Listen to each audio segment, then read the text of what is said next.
Hello, and welcome to episode 4 of making a particle simulation in Python.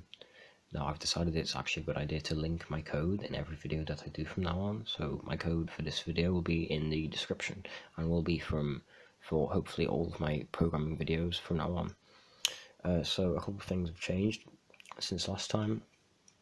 I've added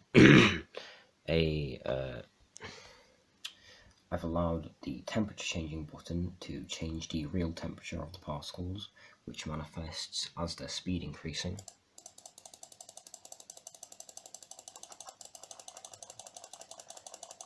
Which is nice.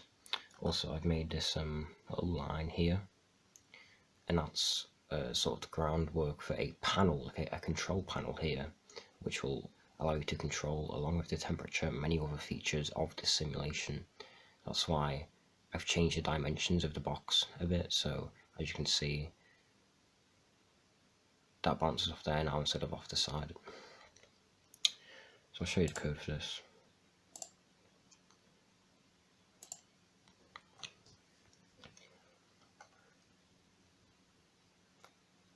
So the code for changing the temperature was quite simple, really.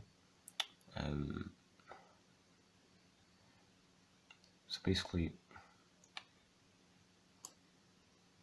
if click 0 equals 1, and that means if you click, basically, and if the mouse is in between these coordinates, so that's the x-axis, that's in between those coordinates, which is where the button is, and if on the y-axis it's between those coordinates, which is where the button is. Well, first off, it draws a little rectangle to make it look like you've clicked it, make it a bit more realistic. And then it also increases the temperature by 1, which will come up in the display anyway. And then it calls this function real temp change, and that function is up there. There it is.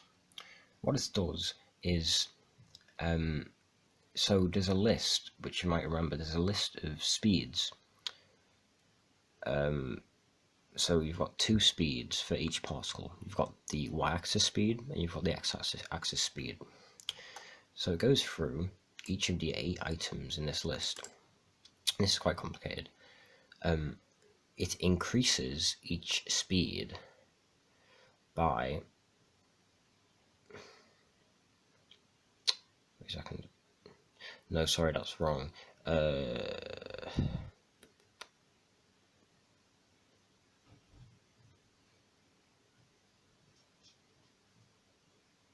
No, sorry, that's right.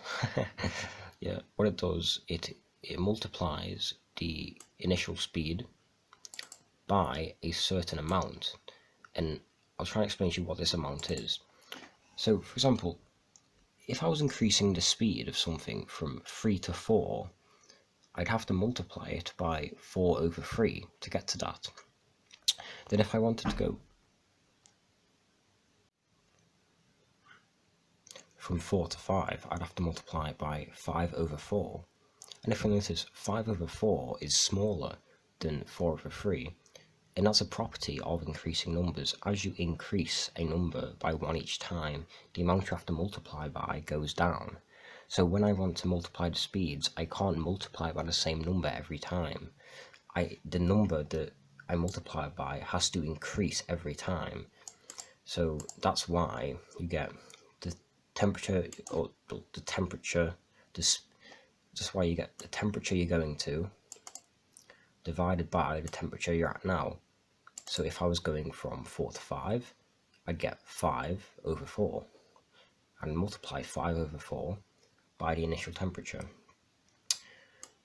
So that's how you get the effect of a regular increase in temperature without it just, increasing exponentially and going off the scale.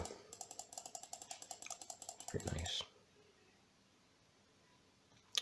Quite nice.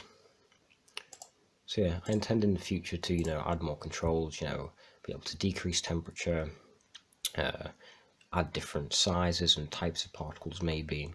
But yeah, that's basically what I've been doing for now. Alright, thank you for watching. Hope you found that even slightly enlightening.